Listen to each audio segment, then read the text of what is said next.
अस्सलाम वालेकुम नाजरीन, मैं हूं रामीन सैयद और आप देख रहे हैं प्रोग्राम राज़ो नियाज़ ओरिया मकबूल जान और जफ़र हिलाली के साथ। नाजरीन, एक साथ इलेक्शन की तारीख पर इत्तेफाक के लिए हुकूमत और पाकिस्तान तहरीक इंसाफ को सुप्रीम कोर्ट की दी गई मोहलत का आज आखिरी दिन है, मगर आज इत्तेहादी जमातों ने यह वाज़ेह कर दिया है कि ना वो मुज़ाकिरात के मूड में है और ना ही 14 मई को पंजाब में इलेक्शन कराने के। आज होने वाले इत्तेहादी जमातों के इजलास में मुतफ़िक़ा तौर पर यह फैसला किया गया कि इलेक्शन एक साथ या अलहदा होने का फैसला पार्लियामेंट करेगी। तहरीक इंसाफ के साथ मुज़ाकिरात करने की कोशिश करेंगे, लेकिन किसी की जिद, अना और ख्वाहिशात के मुताबिक फैसले नहीं हो सकते, जबकि PTI से मुज़ाकिरात के लिए पार्लियामेंट्री कमेटी का फॉर्म इस्तेमाल किया जाएगा।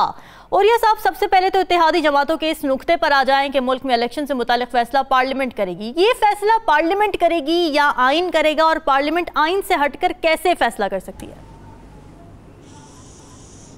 देखिए, पाकिस्तान का जो आइन है वो बहुत वाज़ेह है, और वो वाज़ेह ये है कि अगर एक प्रोविंशियल असेंबली कोई शख्स डिसॉल्व कर देता है जो कि चीफ मिनिस्टर है, और वो समझता है कि मैं अपने नए मैंडेट के लिए अवाम के पास जाना चाहूँ, तो आइन कहता है कि 90 दिन के अंदर आपको इलेक्शन कराने चाहिए, और तमाम मशीनरी जो है ऑटोमेटिकली वो इलेक्शन करवाने की तरफ जुट जाती है।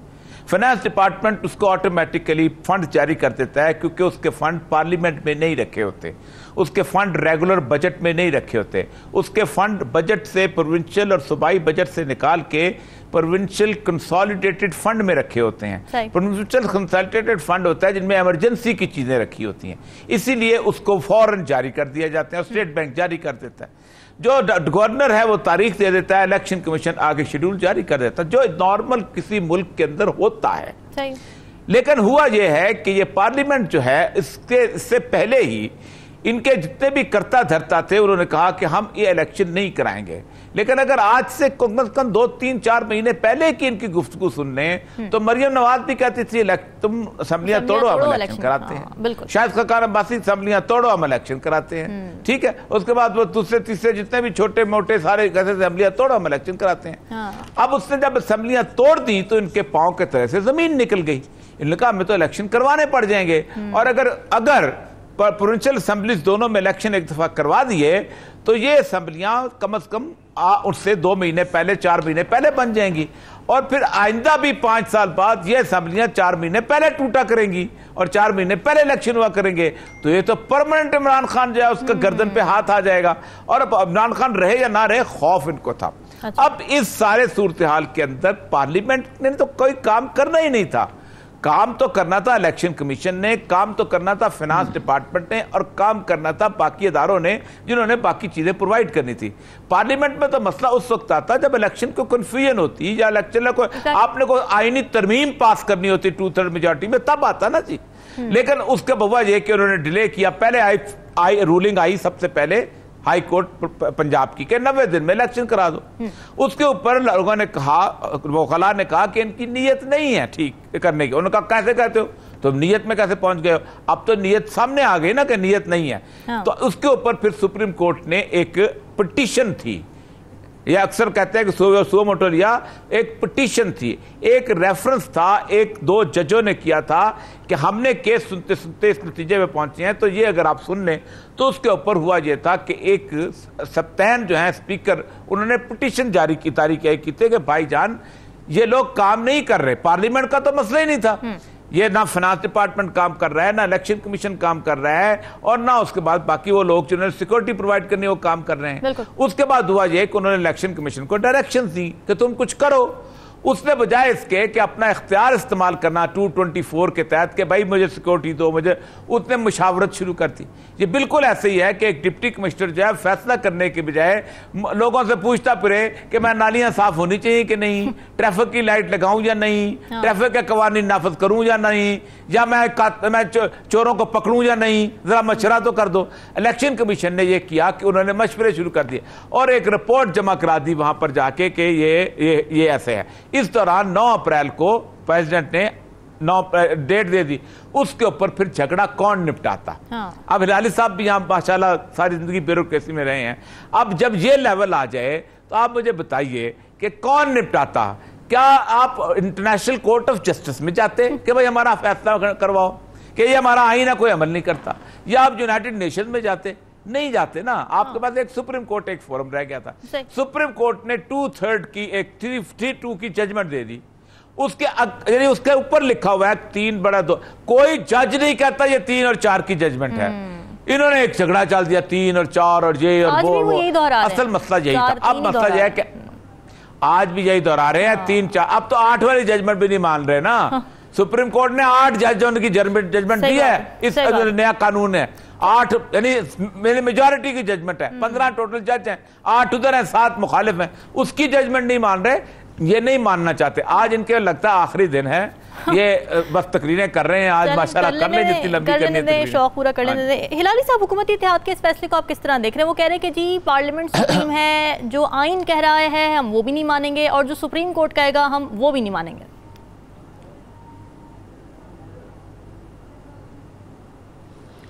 पहली बात तो ये है कि मेरे ख्याल में औरिया साहब ने बड़े क्लियरली एक एक्सप्लेन किया है कि व्हाट इज़ द प्रॉब्लम, और एक्चुअली इन लोग क्या कर रहे हैं जो नहीं करना चाहिए, वेरी क्लियरली। अब मैं इस पे सिर्फ 2 चीज़ें कह सकता हूँ कि आज आप हमारा प्रोग्राम आने के पहले मैं ये दार को सुन रहा था, और दार कह रहा था कि पार्लियामेंट में रिजेक्ट कर दिया है ये और रिजेक्ट कर दिया है वो। भाई पार्लियामेंट ने कॉन्स्टिट्यूशन को रिजेक्ट कर दिया है। I mean how can parliament in a resolution से कि जो कॉन्स्टिट्यूशन कहता है कि 90 दिन के अंदर करो, हम नहीं करेंगे, तो विदाउट अमेंडमेंट। भाई पार्लियामेंट अमेंड करे कॉन्स्टिट्यूशन, चलो सही बात है, वो अमेंड भी नहीं वो कह रहा है। तो मेरे ख्याल में ये वेरी क्लियर है। ये नहीं है कि इतने बुद्धू हैं कि समझते नहीं हैं। वो चाहते हैं कि ये चेंज हो, हमारे कॉन्स्टिट्यूशनल स्पिरिट और कॉन्स्टिट्यूशनल लॉ में एक चेंज हो कि जो पार्लियामेंट ख्वाहिश है पार्लियामेंट की एट एनी गिवन टाइम वही कानून बन जाए without going through the amendment process, जो गलत है, विच इज अनकॉन्स्टिट्यूशनल। इसीलिए तो हमारे पास एक कोर्ट है। तो मेरे ख्याल में इंशाअल्लाह जो औरिया साहब कह रहे हैं कि ये होगा कल, तो आई होप सो। इसलिए कि मैं तो समझता हूँ कि अगर ये ना हुआ, ये अगर ना हुआ तो मैं क्या बताऊँ आपको, लोग बहुत चीज़ें कह रहे हैं कि नहीं होगा। अच्छा, लोग ये कह रहे हैं कि सुप्रीम कोर्ट अपनी जजमेंट को वापस ले लेगी। मैं कहता हूँ कि हर वक्त एक चॉइस होता है इंसान पे, to do the right thing or to do the safe thing। क्या वो करेंगे? मैं तो समझता हूँ हर जज को, और जब से मैं 1990 से मैं कुछ इंटरेस्ट लेने लगा हूँ domestic affairs in parliamentary affairs, मैं तो समझता हूँ हर जज चीफ जस्टिस ऑफ पाकिस्तान के पास एक मौका आता है कि मैं भी जस्टिस मुनीर बनूं या मैं कोई और बनूं। तो अब ये आ गया है, दिस इज द टेस्ट। कानून आपके साथ है, अवाम आपके साथ है। कभी कभी आपको बनना पड़ता है जब अवाम शायद साथ ना हो या अवाम बटी हो। नहीं, इस वक्त अवाम आपके साथ है, कानून आपके साथ है, मोरालिटी आपके साथ है, लॉ आपके साथ है। अब क्या कौन सा आप ये ढूंढेंगे? तो इंशाअल्लाह देखें कल क्या होता है। बिल्कुल सही बात है। और ये सब जरा मुज़ाकरात की थोड़ी बात कर लेते हैं। अब जो आज इत्तेहादियों का इजलास हुआ उसमें उन्होंने एक नई बात की है। वो कह रहे हैं कि जी पीटीआई से मुज़ाकरात के लिए पार्लियामेंट्री कमेटी का फॉर्म इस्तेमाल होगा, यानी बराह रास्त नहीं करेंगे मुज़ाकरात, स्पीकर के थ्रू मुज़ाकरात करेंगे। ये कैसी स्ट्रैटेजी है, कितनी इफेक्टिव साबित हो सकती है, और ऐसा उन्होंने किया क्यों है डिसाइड? देखेंगे डिलेइंग टैक्टिक्स है। मैं आपको एक आज मज़ेदार बताते हैं, इनका खौफ पढ़ाता हूं आपको। ये आज पाकिस्तान की government of Pakistan cabinet secretariat cabinet division ने नोटिफिकेशन किया जी। Cabinet meeting to be held on Wednesday 26 April 2023 at 14:30 hours in the prime minister house. ठीक है जी, सही। उसके अंदर हिलाली साहब मज़ेदार बात देखें, substitution of the world federal government with appropriate authorities. सुभान अल्लाह, यानी कि अदालत में कहेंगे जी ये तो फेडरल गवर्नमेंट ने किया ही नहीं, ये तो अप्रोप्रिएट अथॉरिटीज ने किया है। अच्छा। यानी आप अंदाजा करें इनका खौफ अदालत का इस तरह का है कि आज उन्होंने वफाकी हुकूमत का नाम ही बदल दिया। यानी आप खुद सोचे कि वफाकी हुकूमत की जगह अप्रोप्रिएट अथॉरिटीज, जैसे वो नोटिफिकेशन करते थे ना, नोटिफिकेशन क्या करते ना, जैसे competent authority has said so, कुछ नहीं होगा। उन्होंने कहा अप्रोप्रिएट अथॉरिटी की डेफिनेशन करो। अच्छा। अदालत बुलाएगी कहेंगे अप्रोप्रिएट अथॉरिटी की डेफिनेशन करो, और उसके बाद कहेंगे जी कौन सी अप्रोप्रिएट अथॉरिटी है, उसके मेंबर कौन थे, बुला लेते हैं हम उनको। यानी ये बिल्कुल ऐसे ही है कि जैसे कबूतर जो आंखें बंद कर लेता है ना बिल्ली को देख के, बिल्कुल ये मैं पढ़ के हंस रहा हूं। और मुझे उस कैबिनेट सेक्रेटरी मेरा दोस्त है, मुझे उसकी अक्ल पे मातम करने को जी चाह रहा है। ओ भाई तुमने किस लिए नोटिफिकेशन किया? इसका मतलब है कि you are no more cabinet secretary, you are secretary of the appropriate authority. यानी आप अंदाजा करें ये कोई कानून तब्दीली की जरूरत है इसके लिए, या ये बस ऐसी नोटिफिकेशन के थ्रू हो जाते हैं, इस तरह की टर्म्स डिसाइड हो जाती हैं? नहीं, एक आर्गुमेंट देंगे वहां पर। अच्छा। कि आपने फेडरल गवर्नमेंट को नोटिस किया था, आपने कहा था कैबिनेट के फौरन फैसला करे, तो हमने तो कैबिनेट की मीटिंग नहीं बुलाई, हमने तो अप्रोप्रिएट अथॉरिटी की मीटिंग बुलाई है। अच्छा। तो हमें क्यों कहते हो? तो ये बहुत खौफ की आलम है। लेकिन एक बात बताऊं कि ये मुज़ाकरात करना चाहती थी कुछ पार्टियां, मैं आपको सच्ची बात बताऊं। जी। कल रात तक सूरत हाल ये हो गई थी, ये जो अब देखिए क्यों लेना चाह रहे हैं अपना वोट ऑफ कॉन्फिडेंस, क्यों लेना चाह रहे थे, वो कल तक तय नहीं हुआ ना। एमक्यूएम बिगड़ गई, एमक्यूएम के मुतालबात बढ़ गए। अब ये मुतालबात ज़र थे या मुतालबात पता नहीं क्या थे, मुझे नहीं समझ आती, ये एमक्यूएम बेहतर जानती है। आज हमने 2 लोगों का रब्ता किया था कि कोई एमक्यूएम वाले आओ भाई तुम्हारे मुतालबात क्या है, तो मुतालबात इनके ये थे कि ये वोट ऑफ कॉन्फिडेंस क्यों लेना चाहते थे। According to section article 91 sub section 7, इसके तहत अगर कोई वफाकी बिल जो है, माली बिल, मॉनेटरी बिल, वो रिजेक्ट हो जाए तो प्राइम मिनिस्टर जो है वो नहीं रहता, उसको दोबारा वोट ऑफ कॉन्फिडेंस लेना पड़ता है। तो ये कहते थे कि अदालत से पहले हम वोट ऑफ कॉन्फिडेंस ले लें ताकि अदालत के पास हमें ये बहाना न रहे। अब जब एमक्यूएम को पता चला है अच्छा ये तो जरूरत पड़ गई, तो उन्होंने कहा जी हमारे तो मुतालबात है। अच्छा उरिया साहब, इस पे जरा उसके ऊपर एक और मेरी इतना एक और है, मेरी कॉन्फिडेंस मोशन के ऊपर जी, इस पे जरा इसके क्या इम्पैक्ट हो सकता है? मेरी कितना और है जी, आप बता दें। जी बताएं। मेरी कितना और है कि एक और मूव चली गई थी। अच्छा। कि ठीक है हम ऐसा करते हैं कि शहबाज शरीफ साहब की जगह हम बिलावल भुट्टो को वजीर आजम ले आते हैं, और ये उनको बकायदा इसके ऊपर बकायदा गुफ्तगू भी है, क्योंकि जब शहबाज शरीफ साहब नहीं रहेंगे तो चूंकि ऑर्डर तो प्राइम मिनिस्टर का था, सिटिंग प्राइम मिनिस्टर, वो ही इज नो मोर, तो ऑर्डर इनफ्रक्चुअस हो जाएगा, तो उनको नाअहल करार दे नहीं दे सकेगा, क्योंकि नया बंदा आएगा वो कहेगा मैं तो था ही नहीं उधर, मैं तो जनाब नया आया हूं, मैं तो जनाब अभी तो मैं तो लड़काने में था, मुझे क्या कहते हो तुम लोग? नया भी अगर वजीर आजम आए तो उस पे क्यों नहीं वो लागू हो सकता फैसला? वो तो वजीर आजम के लिए फैसला है या वफाकी हुकूमत के लिए फैसला है? उसका मैं एक लतीफा सुनाता हूँ। एक आदमी था, एक खातून ने एक आदमी को कहा कि जो बंदा 100 मील की रेस लगाएगा ना एक स्ट्रेच पे, तो मैं उससे शादी करूंगी। ठीक है, तो उन्होंने उसने 1 मील पे निशानियां लगाता गया, 1 2 3, वो जब 90 के करीब पहुंचा ना, 90 मील के करीब, तो औरत को तो हो चुड़ गए। उसने कहा, तो उसने वो लकीरें मिटा दी, तो उसने पूरी मिटा के उसने कहा अच्छा ठीक है फिर से शुरू करते हैं।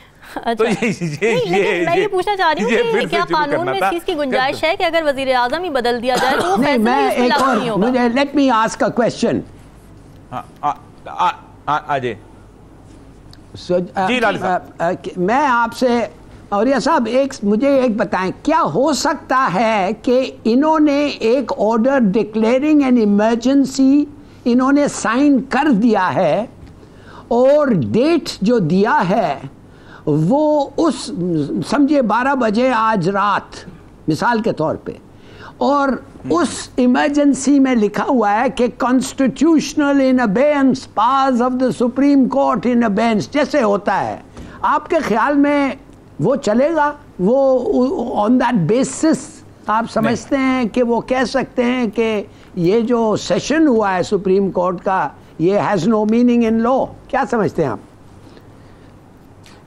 नहीं सर, ये तो इस तरह तो फिर ऐसा हो जाएगा ना कि कोई भी सेशन जज ने किसी को फांसी की सजा दी वो किसी वजीर आजम का बेटा हुआ तो कहेंगे हम सेशन कोर्ट की उसको रूल मानते, उस सेशन को ही नहीं मानते, इट हेल्ड इन अबेस हो जाए। वो तो पार्लियामेंट कोई हक हासिल नहीं, क्योंकि हर पार्लियामेंट अंडर द लॉ चलती है, अंडर द कॉन्स्टिट्यूशन चलती है।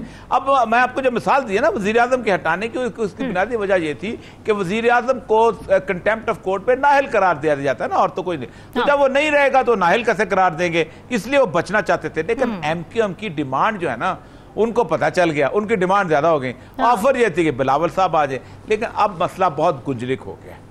अब तो ये है कि नवाज शरीफ और फजलुर रहमान ये दोनों किश्ती डुबोना चाहते हैं, और बाकी भी सवार जो है वो चाहते हैं कि साथ ही हम उसके अंदर डूब जाएं। कल पता चलेगा कि अटॉर्नी जनरल और फारूक नायक वहां जाके क्या कहते हैं, क्योंकि वहां तो जाके इन्होंने बाकायदा कहा था जी हम हाथ बांध के हम इलेक्शन करवाएंगे 14 मई को, हमें मोहलत दे दें कुछ अरसे के लिए, हम अलहदा डेट दे लें। वहां पर अटॉर्नी जनरल ने भी कहा था, अटॉर्नी जनरल तमाम PDM बातों का नुमाइंदा होता है, गवर्नमेंट का नुमाइंदा होता है। अब कल ये कुछ और कहते हैं, पार्लियामेंट में कुछ और तकरीरें करते हैं, उनको ये दिखाते हैं, इनको रास्ता नहीं मिल रहा कोई और। उसकी वजह एक ही वजह है कि आईन की तलवार सर पे लटकी हुई है। कॉन्स्टिट्यूशन हो या ना हो, आईन की तलवार ऐसी है कि आईन की तलवार जो कॉन्स्टिट्यूशन की तलवार है, सुप्रीम कोर्ट कुछ ना करे उसके बावजूद भी कोई भी शहरी जाके कह सकता है कि इस आईन को तुमने कहां किया। बिल्कुल सही बात है। हिलाली साहब, PTI से मुज़ाकरात क्यों नहीं हो सके, क्या हर्डल्स थी, क्या लगता है आपको?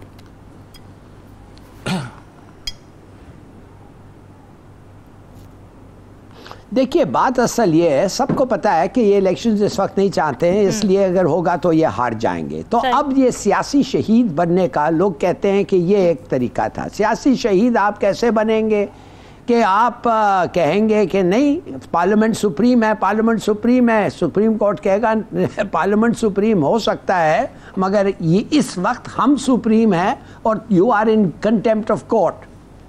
तो अगर वो हो जाए तो ये तो फिर इलेक्शंस में हिस्सा नहीं ले सकते हैं। हाँ। मगर अगर वो ना हो और अगर उनको उस तरीके से जैसे जिलानी जैसे ये हुआ था वैसा ना डिस्क्वालीफाई करें, उनका जो एक्शन है उसको इलीगल डिक्लेयर कर दें, of no consequence, void ab initio अगर कर दें तो फिर क्या होगा? मेरे ख्याल में सियासी शहीद बनेंगे तो ये हार जाएंगे। तो ये भी कह सकते हैं हमने तो कैंपेन ही नहीं किया, हमारा तो कहने करने का कोई इरादा ही नहीं था, बस चलो जो सीट्स मिले हैं मगर हमारे खिलाफ लेवल प्लेइंग फील्ड नहीं हुआ, हमारे साथ ज्यादती ये हुई वो शायद, व्हाट एल्स, और क्या हो सकता है? This is the consideration. पूछे औरिया साहब, आपका क्या ख्याल है, क्या हो सकता है? जी औरिया साहब। जी बिल्कुल ठीक। देखे ना बिल्कुल, देखे मरीम नवाज बिल्कुल खामोश है, नवाज शरीफ बिल्कुल खामोश है, इन लोगों को बोलने दिया जा रहा है। उसकी बुनियादी वजह यह है कि जिस वक्त ये शहादत होगी ना, जो इंशाल्लाह नजर आ रही है, तो फिर मरीम नवाज बोलेगी कि हमें लेवल प्लेइंग फील्ड नहीं मिल रहा, हमारे बंदे नाहल हो गए। ये 2018 वापस आ गया, पहले नवाज शरीफ को नाहल करार दिया था। वो एक पब्लिक कंजम्पशन के लिए एक चीज बनाएंगे, लेकिन पब्लिक कंजम्पशन अब वो नहीं रह गई। यस, एक और बहाना उनका होगा, आप देखेंगे PPP कहेगी कि ये रहमान, हमारे फजल रहमान जो है यूनिटी नहीं लाने दिया हमें, हम यूनिफाइड नहीं थे लिहाजा इसलिए हम पिट गए। कुछ और कहेंगे नहीं ये बुज़दिल थे, ये लड़ना नहीं चाहे। आप देखें ये भी होने लगेगा। लेकिन तो मेरे ख्याल में शहादत की बात कर रहे थे शहबाज शरीफ की, अगर वो फैसला दें, नाअहली हो गई, कंटेम्प्ट लग गया, उसके बाद क्या होगा? PDM के अंदर से कोई आएगा? क्या लीगल डिस्कोर्स क्या होगा? लाल साहब ठीक बात कर, लाल साहब बहुत ठीक बात कर रहे हैं। लाल साहब कह रहे हैं कि ये एक दूसरे पे इल्जाम लगाएंगे, बिल्कुल ठीक बात की। ये क्योंकि इन्होंने इकट्ठे तो इलेक्शन लड़ नहीं सकते, ये हारना तो है। बिल्कुल ठीक बात की लाल साहब ने कि फजल रहमान बुज़दिल था, फलाना बुज़दिल था, फलाना बुज़दिल था। जी सही कह रहे हैं। आज आप क्या कह रहे थे? मैं ये पूछ रही थी कि जो शहादत, आप शहादत की बात कर रहे थे, शहबाज शरीफ पे अगर कंटेम्प्ट लग जाती है, ना अहली हो जाती है, उसके बाद लीगल डिस्कोर्स क्या होगा? PDM क्या फिर कोई अपना वजीर आजम लेकर आएगी? क्या उसके पास फिर भी कोई ना कोई फेस सेविंग होगा क्या उसके बाद? देखिए 5 बंदे जाएंगे, ठीक है, शहबाज शरीफ साहब जाएंगे, मिनिस्टर ऑफ लॉ जाएगा, फाइनेंस मिनिस्टर जाएगा, उसके बाद लॉ मिनिस्टर तो होगा, फाइनेंस मिनिस्टर जाएगा, डिफेंस मिनिस्टर जाएगा और इंटीरियर मिनिस्टर जाएगा। ये इसलिए जाएंगे कि ये उसलिए जाएंगे कि अगर सुप्रीम कोर्ट ने लीनियंट व्यू लिया, हाँ, वरना तो पूरी कैबिनेट को घर भेज देगी। वो ये कहेगी कि तो जो मुहर्रक हैं, जो इम्प्लीमेंटर हैं, जिनको आइन बताता है ये काम करो, उनको भेजेगी। लेकिन अगर वो भेजने लगी तो कैबिनेट के बंदे चले जाए तो शहबाज शरीफ की गवर्नमेंट 2 वोटों पे खड़ी है, तो फिर ऑटोमेटिकली इलेक्शन हो जाएंगे उसके बाद। हाँ जी ये हो जाए। फिर उनको और राना सनाउल्लाह जो है, उसका जो राना सनाउल्लाह ये देख रहा है, हाँ, और राना सना जो है ये देख रहा है, वो कह रहा है, वो देखिए क्या कहा उसने, कहा हमें तो इलेक्शन चाहिए ही नहीं, नॉट नाउ और एवर। हम तो चाहते हैं कि अक्टूबर से 1-2 साल हम पार्लियामेंट को कहें 2 साल और एक्सटेंड करो। यू सी दे नो, इनको पता है। और अब शेमलेसली, बेशरम से दे आर सेइंग कि हमें रखो, डजंट मैटर व्हाट, हम क्रिकेट खेलेंगे मगर कैच आउट नहीं होंगे, LBW नहीं होंगे, स्टंप नहीं होंगे, रन आउट नहीं होंगे, नो बॉल होगा, every ball is a no ball. यार ये किस किस्म के आप लोग चाहते हैं?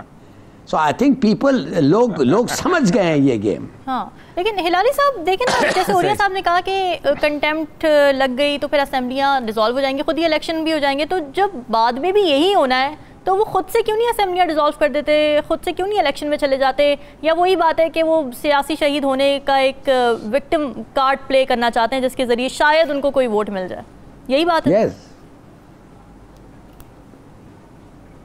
बिल्कुल सियासी शहीद बनना चाहते हैं भाई। विक्टिम कार्ड, बड़ा फर्क पड़ता है अपने लिए, उनके लिए, दूसरे और कोई, नोबडी एल्स इज फूल्ड, अपने लिए करने के। बिल्कुल ठीक है नाज़रीन, डिस्कशन का सिलसिला जारी है, वक्त हुआ ब्रेक का। 10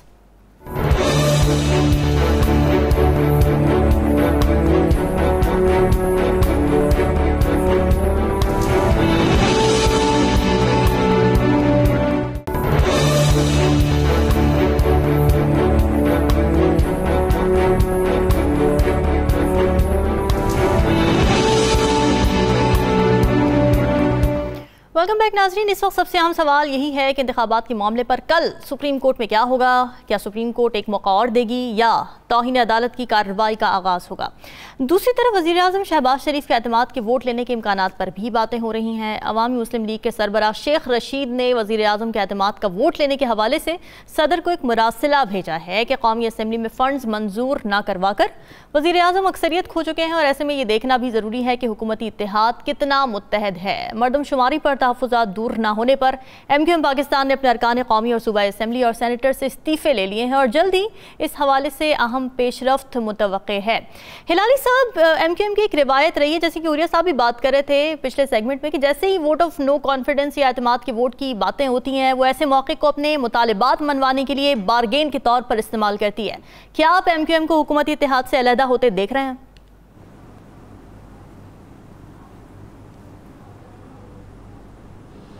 देखिए, तो उन्होंने तो बड़ा मौका ढूंढा है और उनके बहुत कंप्लेंट्स हैं और ये जो सेंसस के कंप्लेंट्स हैं, मैं कहना चाहता हूं कि ये जेन्युइन कंप्लेंट्स हैं। जिस तरीके से ये सेंसस हुआ है वो गलत तरीके से हुआ है।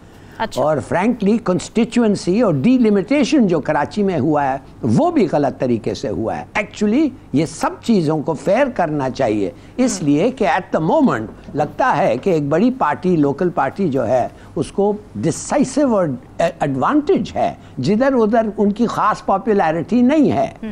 तो मेरे ख्याल में अगर वो सोचते हैं कि ये अब एक मौका है, हमारा जस्ट कोज, हमारा सही कोज को हम इस तरीके से एक्सरसाइज करें, हमारा ऑप्शन, तो वो कहते हैं ना, sometimes the means justifies the end. माने जो तरीके हम इस्तेमाल कर रहे हैं वो बेशक ऐसे हों जो प्रेशर हो और ये और वो और पैसे इन्वॉल्व हो, मगर उसका मकसद ये है कि गिनती ठीक करो, डीलिमिटेशन ठीक करो, और अगर गिनती ठीक हो गई तो डीलिमिटेशन ठीक होगा। देखिए, मैं जानना चाहता हूं कि हम प्लानिंग कैसे करते हैं। हाँ। कराची में कैसे आप प्लान कर सकते हैं कि आपका जो काउंट है वो 10 मिलियन और 5 मिलियन से कम डिफरेंस हो सकता है। आई मीन, आप कैसे प्लान कर सकेंगे? इट इज एक हाउसवाइफ को अगर आप कह दें कि 5 लोग खाने पे आ रहे हैं और उसको फिर 20 लोग खड़ा कर देते हैं उसी खाने पे, तो वो बेचारी क्या कहेगी? जाहिर है वो फेल होगी, जाहिर है लोग कहेंगे कि हम तो भूखे जा रहे हैं वापस। तो कहने की बात यह है, तो गिनती तो ठीक करो। और मैं कहता हूं व्हाट इज रॉन्ग, सीखो। अगर अभी तक तुमने नहीं सीखा, सीखो। बहुत सारे इंस्टीट्यूशंस हैं बाहर, बहुत सारे तरीके हैं। फॉर वंस आपके शहरों में ठीक से गिनती करो। इसलिए कराची में दिन या रात पुलिस वाला आपको नहीं नजर आता है। हाँ। आता ही नहीं है नजर। और उस वक्त आता है जब वो ट्रैफिक लाइट्स पे, जब वो वीआईपी थोड़ी सी मूवमेंट होती है। I mean it is shameful. हम लोगों को पिस्तौल लेके फिरना पड़ता है जिधर भी आप जाएं, इसलिए कि प्रोटेक्शन तो है ही नहीं। तो मैं समझता हूं कि सेंसस करें, बहुत सारे आपके प्रॉब्लम सॉल्व हो जाएंगे। और ये साहब, आप भी अग्री करते हैं इस बात से कि एमक्यूएम की जो रिजर्वेशंस हैं वो वाकई जेन्युइन हैं, या फिर वो बार्गेनिंग चिप के तौर पर बार बार इन इश्यूज को लेकर तो आ जाती हैं मगर उसके हल के लिए कुछ कर नहीं पाती? देखिए, एमक्यूएम जो है ना, उन्होंने जिंदगी में पॉलिटिक्स ही यही चलाई है। अच्छा। कि कब कहां किस वक्त उनको बार्गेन करना है। ये जो बल्दियाती इलेक्शंस हुए थे उस वक्त ये गवर्नमेंट में शामिल थे, जब बल्दियाती लॉ पास हुआ था, इन्होंने गवर्नमेंट के साथ मिलकर ये लॉ पास करवाया था। उससे पहले भी जब भी कोई कराची का मसला हुआ है, जाहिर बात है इतना अरसा से ये लोग इस कराची के अंदर रहे हैं, सिर्फ 2 लोग ऐसे हैं जिन्होंने को काम किया है। एक थे अपना नेमतुल्लाह खान और दूसरे थे अपना वो जो पार्टी वाले जो नए वाले जो बन गए हैं मेयर होते थे। और दोनों का पीरियड मुशर्रफ का पीरियड था, यानी मुशर्रफ ने मुस्तफा कमाल, दोनों का पीरियड मुशर्रफ का पीरियड था। मुशर्रफ ने इनको बराह रास्त पैसे दे दिए, मुस्तफा कमाल। अब मामला ये हो चुका हुआ है कि इस वक्त 18th अमेंडमेंट के बाद अगर इस वक्त एमक्यूएम फेडरल गवर्नमेंट का साथ भी देती है तो उसको कुछ नहीं मिल सकता, क्योंकि कोई 1 रुपया भी without the consent of the provincial government आप खर्च नहीं कर सकते। You have to go through provincial government, क्योंकि वो फेडरली एडमिनिस्ट्रेटेड टेरिटरी नहीं है। फेडरली एडमिनिस्ट्रेटेड टेरिटरी जो है वो ज़्यादा से ज़्यादा यही है कि आप बंदरगाह पे को काम कर सकते हैं, एयरपोर्ट पे काम कर सकते हैं, उसके अलावा नहीं कर सकते। अब उनको अंदाज़ा हुआ कि टाइम आ गया है, गवर्नमेंट जा रही है।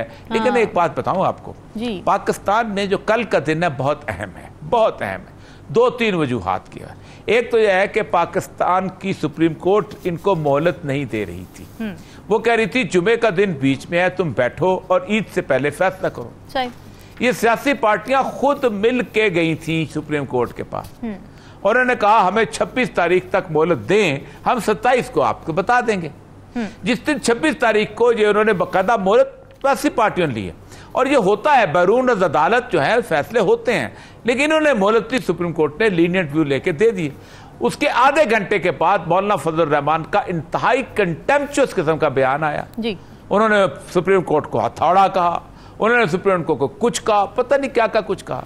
उसके बाद बिलावल भुट्टो मिला, बिलावल भुट्टो मिलने से कुछ फायदा नहीं हुआ, क्या क्या ये खिचड़ी इन्होंने खुद बनाई हुई है ताकि सुप्रीम कोर्ट को बताएं कि हम नहीं, आपस में जो लोग इकट्ठे नहीं वो पीटीआई के साथ क्या मुज़ाकरात करेंगे, घर में ही जो दो लोग लड़े पड़े हो वो आगे क्या करेंगे। तो पीटीआई ने तो अपनी पार्टी की एक बना दी थी कि ये शाह महमूद कुरैशी और जो 2-3 लोग जो हैं इनके साथ आप मुज़ाकरात करें। अब कल क्या होगा देखें। 3-4 ऑप्शन हैं सुप्रीम कोर्ट के पास। एक तो यह है कि वो कहेगी कि मेरा फैसला 14 मई का बरकरार है, आप इलेक्शन कराओ, ठीक है। और वो तो उसने पहले भी कहा था बरकरार है। अब वो 14 मई का आज रात को 12 बजे तक इलेक्शन कमीशन जो है, क्योंकि इलेक्शन कमिश्नर बड़ा तेज आदमी है, ब्यूरोक्रेट बड़े तेज आदमी होते हैं, वो तो अपनी खाल बचाएगा। तो उसने आज रात को 12 बजे तक ऑफिस खोल रखे हैं। अलॉटमेंट होगी, सिंबल की अलॉटमेंट होगी कि आपने अपनी पार्टी से टिकट ले आओ, मैं सिंबल लॉट हो जाऊंगा।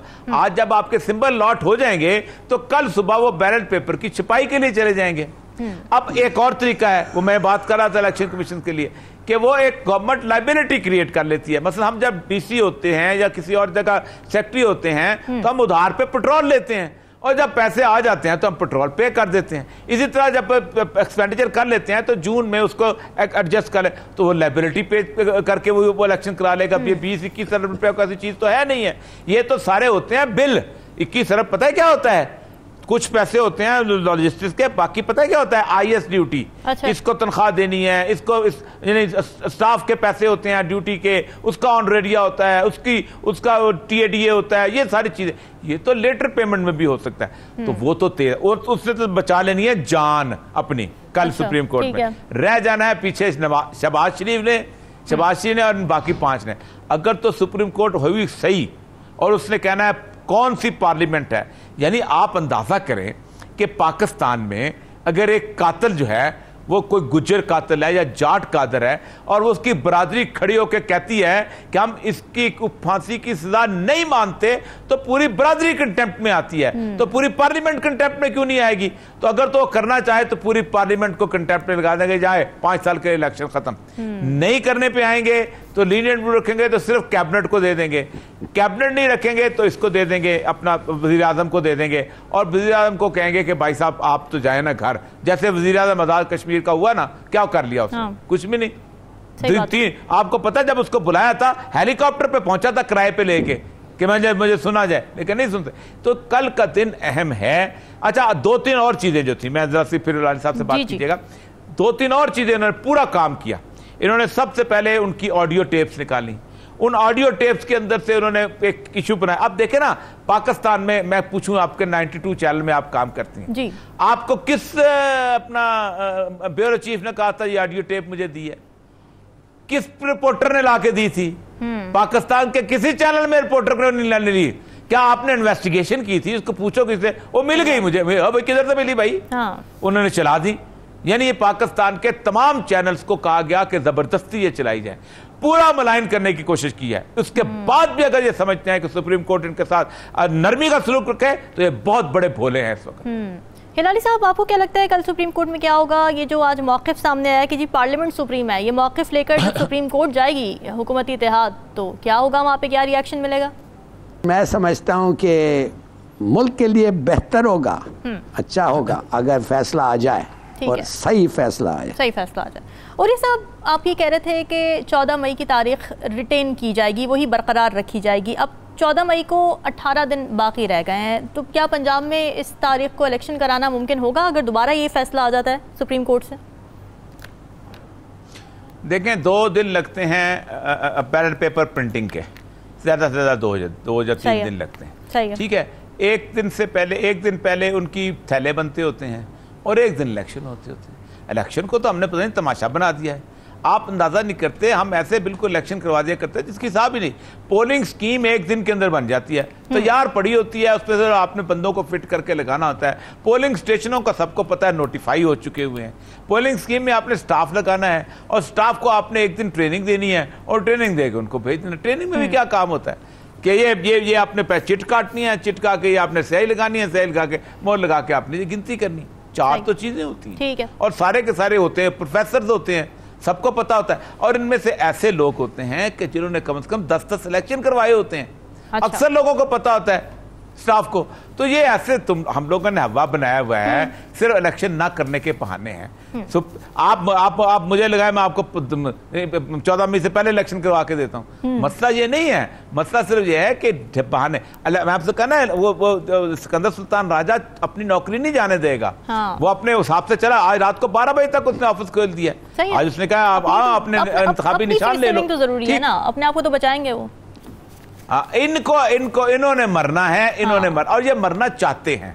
वो उसका वो मरना चाहते हैं। उसका मुरीद न्याजी का एक शेर है कि कुछ उंज भी रावा औखियां सन, कुछ गल विच गम दा तौक भी सी, कुछ शहर दे लोग भी जालिम सन, कुछ सानू मरन दा शौक भी सी। इस शौक के चढ़ा हुआ है ये। वो जो आपको पता है, वो जो ये मरने का शौक चढ़ा हुआ है ना, वो आपका पता है। अगर आप ट्रक चल रहा हो ना, तो बिल्ली बार बार ट्रक के आगे आए तो एकदम कुचली जाती है। तो इसका मतलब ये नहीं था कि ट्रक ने कुचला है। बिल्ली को शौक होता है कुचले जाने का। ये शौक चढ़ा हुआ है इस वक्त कुचले जाने का। कोई तो रास्ता निकले, कहीं तो हम मजलूम बने। जब कोई और रास्ता ही नहीं है तो फिर खुदकुशी मेरे ख्याल से करना बेहतर समझ रहे हैं शहबाज शरीफ साहब। खुशी होगी ना अहली की सूरत में। नाज़रीन, डिस्कशन का सिलसिला जारी है, वक्त ब्रेक का। Stay with us.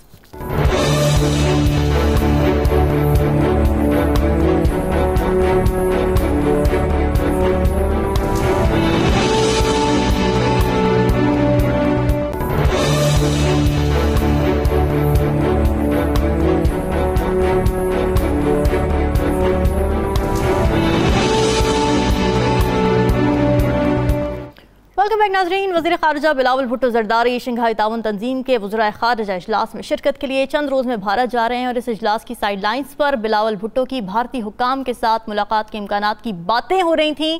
खुसूसी तौर पर दोनों ममालिक के वज़राए ख़ारिजा के दरमियान मुमकिन मुलाकात को अहमियत का हामिल समझा जा रहा था, लेकिन ये इम्कानात उस वक्त दम तोड़ गए जब भारतीय वज़ीर ख़ारिजा जयशंकर का ये बयान सामने आया कि ऐसे पड़ोसी मुल्क के साथ बातचीत इंतहाई मुश्किल है जो हमारे खिलाफ दहशतगर्दी करता हो। और ये साहब, आपको क्या लगता है, क्या वजह है भारत की जानिब से इतनी रेजिस्टेंस, इतनी रिलक्टेंस दिखाने की, और क्या एक और मौका ज़ाया कर दिया गया है भारत की जानिब से? देखें, दो तीन चीज़ें देखा करें। एक तो है कि भारत की इंटरनल सिचुएशन क्या है और इस वक्त एक्सटर्नल सूरत हाल क्या है। एक्सटर्नल सूरत हाल में भारत जो है वो अपने कार्ड बहुत अच्छे प्ले कर रहा है और बड़ी सही प्ले कर रहा है। भारत जो है वो रूस के साथ उसके बहुत अच्छे तल्लुकात हैं और रूस के साथ वो भारत जो है वो अपनी करेंसी और उनकी रूबल के अंदर वो कर रहा है। वो रूबल में अकाउंट खोलते हैं, ये इंडियन रुपीज़ में अकाउंट खोलते हैं और इस तरह उनका काम करते हैं। 18 मुल्क हैं जिनमें भारत की करेंसी जो है उनके साथ कारोबार शुरू कर दिया हुआ। अमेरिका के साथ भी उनका कोई ऐसा कोई दुश्मनी नहीं, कोई क्वाड के अंदर शामिल है। लेकिन अब क्या करें, अब इंटरनल क्या सूरत हाल? इंटरनल ये है कि मोदी का इलेक्शन आ रहा है। अगर वो आज बिलावल भुट्टो से मुलाकात कर रहे हैं, ब्लॉक मुलाकात कर लेता है, तो उसके वो पूरे का पूरा जो 8 साल का स्टैंड है कि पाकिस्तान एक दुश्मन है, पाकिस्तान एक दहशतगर्द है, हिंदुत्व का स्टैंड है, ये सारे का सारा ठुस होकर रह जाएगा। वो बात तो वो तो जो ये इल्ज़ाम तो राहुल गांधी को लगाता है, ये इल्ज़ाम तो नेहरू खानदान को लगाता है कि उन्होंने पाकिस्तान के हाथ ये बेच दिया, ये बेच दिया, तो ये बेसिकली इंटरनल कंजम्पशन के लिए भी वो किसी तौर पे नहीं मिलना चाहेंगे। हिलाली साहब, भारत का इनकार क्या आपके भी ख्याल में इलेक्शंस पर पॉलिटिकल पॉइंट स्कोरिंग की ही एक कड़ी है?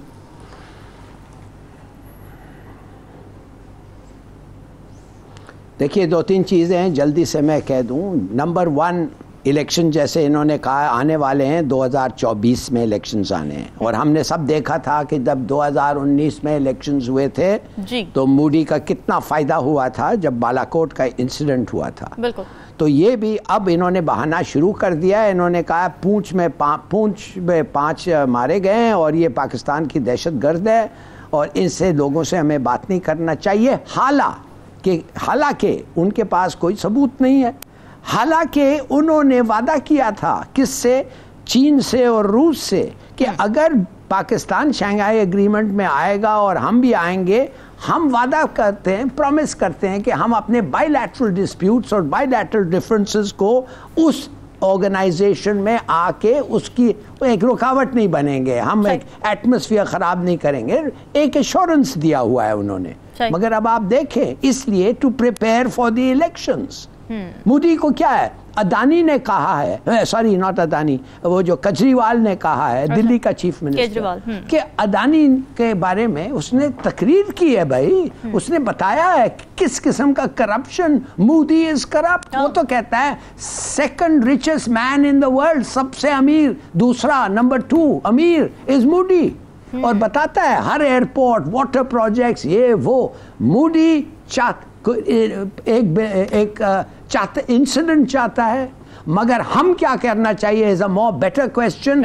ये जाए या ना जाए, मैं तो कहता हूं कि पहले तो कंप्लेन करें कि बायलैटरल इश्यूज ला रहा है, फिर कहें कि देखिए हमने आपके 2 प्लेन्स और 1 पायलट पकड़ा था, अब एक पूरा स्क्वाड्रन पड़ेंगे अगर आप आएंगे, और दूसरी बात हम तैयार होंगे, और तीसरी बात हम नहीं आना चाहते, हम कंप्लेन कर रहे हैं और हम नहीं आएंगे इसलिए कि तुम लोगों ने अपना वादा तोड़ा है। और जाके एक्सप्लेन करो चीन को और बात करो रूस के साथ।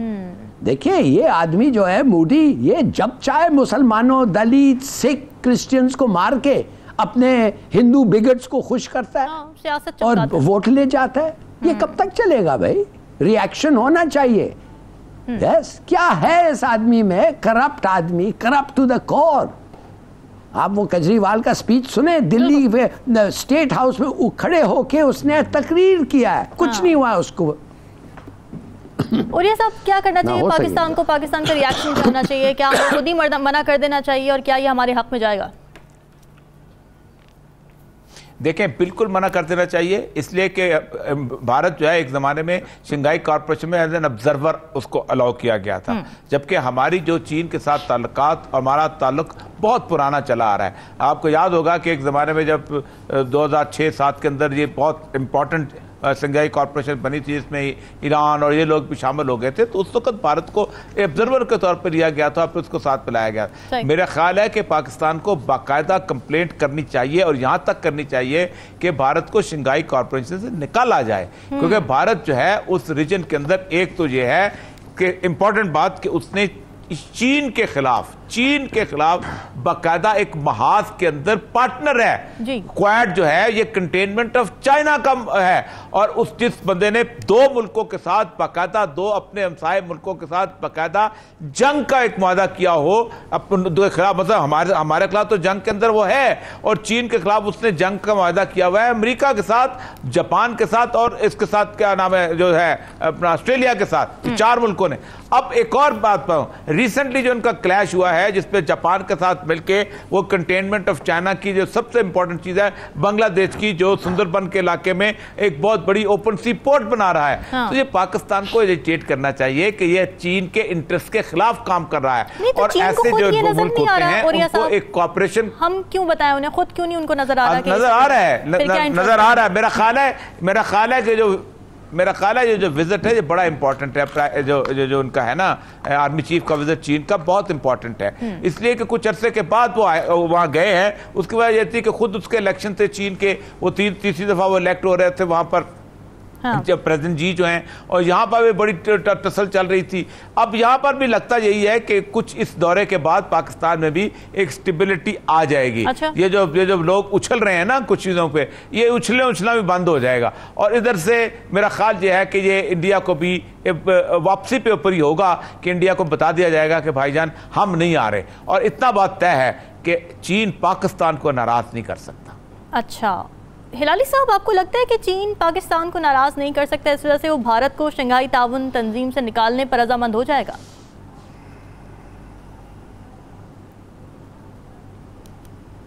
नहीं होगा, और इस नौबत तक ये मामला नहीं पहुंचेगा। मगर मेरा पॉइंट ये था कि हमें बता देना चाहिए, अलर्ट करना चाहिए हमारे दोस्तों को खास तौर, कि हमारे पास तो सबूत है। एक यादव बैठा हुआ है जेल में, और वो रोज बताता है क्या क्या उसकी हरकतें थे और क्या करने आया था। हमने तो पकड़ा हुआ है एक इंडियन अफसर को इंटरफियरिंग, और ये कह रहे हैं कि कश्मीरी फ्रीडम फाइटर्स जो उठ के इंडियंस को मार रहे हैं, इसलिए जो हिंदुस्तानी उनके साथ कर रहे हैं कश्मीर में वो गलत है। That is not understood. वो सब पाकिस्तान कर रहे हैं, माने कश्मीरी उधर मर रहे हैं और पाकिस्तान को वो ब्लेम किया जा रहा है कि वो रिएक्ट कर रहे हैं ऐसे लोगों के खिलाफ। It's too much. सब जानते हैं ये होक्स है, ये तो सबको पता है होक्स है, बस इंडियन हिंदू को भी पता है होक्स है। अच्छा। मगर हिंदू में, इंडिया में मोदी के तहत इतनी नफरत है पाकिस्तान मुसलमानों के लिए कि वो हर रोज एक मुसलमान को मारते हैं, मर्डर करते हैं। किस लिए? कि पता नहीं कोई गाय का ये और वो। देखिए प्लीज अंडरस्टैंड, हम अलग क्यों हुए हैं। हम अलग इसलिए हुए हैं कि हम साथ नहीं रह सकते थे। खुदा के लिए बार बार ये सबूत आपको मिलता है, फिर भी लोग कहते हैं ये और वो। और ये सब हमें पूछे, हम लोग जो उधर से आए हैं, जी क्या हमें दुश्वारी थी? हाँ। और ये सब क्या इस दुश्मनी का कोई एंड है, या हम ये सेफली कह सकते हैं कि मोदी के होते हुए तो मामलात हल नहीं होने वाले, मुज़ाकरात तो बहुत ही दूर की बात है? नहीं, मोदी तो आज की बात है ना। कायद आज़म ने कांग्रेस के अंदर एक तवील अरसा गुजारा था, और फिर जब वो कांग्रेस से निकल के मुस्लिम लीग में आए तो उन्होंने कहा था हिंदू इज इनकुरेजेबल, हिंदू नाकाबिले इस्लाह है। ये जो मोदी की मूवमेंट है ये 1920 में चली थी। शुद्धि और संगठन की तहरीक शुद्धि थी कि इन लोगों को वापस से हिंदू बनाया जाए, और संगठन थी कि जबरदस्ती इनको हिंदू बनाया जाए। और 1925 में इनका बेस बना था नागपुर के अंदर, और पहले मुस्लिम फसाद। आपको अंदाजा नहीं है कि पूरे बड़े सगीर पाको हिंद में रेलवे स्टेशन पे 2 पानी बिकते थे, हिंदू पानी और मुस्लिम पानी। अच्छा। आप बुनियादी तौर पर हिंदू, आपको मजहबी तौर पर वो दलत से नीचे समझता है। वो कहता है कि ये बेसिकली मलीच हैं, इन्होंने इस सरजमीन को नापाक किया है, इनके नापाक वजूद से हमें निकालना है। ये जो आपको चेहरा नजर आता है ना बॉलीवुड का, ये कुछ भी नहीं। जिस मुल्क के अंदर शबाना आजमी को इंडिया के बम्बई शहर में इसलिए फ्लैट ना मिल सके कि वो मुसलमान है, वो मुल्क रहने के काबिल है। यानी आप खुद सोचे ना, खौफ सदा लोग रहते हैं और बात नहीं कर सकते। हाँ, और आलमी बरादरी को इस बात का नोटिस लेना पड़ेगा। नाजरीन, डिस्कशन आपने सुनी, कल आगे मज़ीद अहम मौज़ूआत के साथ हमें दीजिए इजाज़त। अल्लाह हाफ़िज़।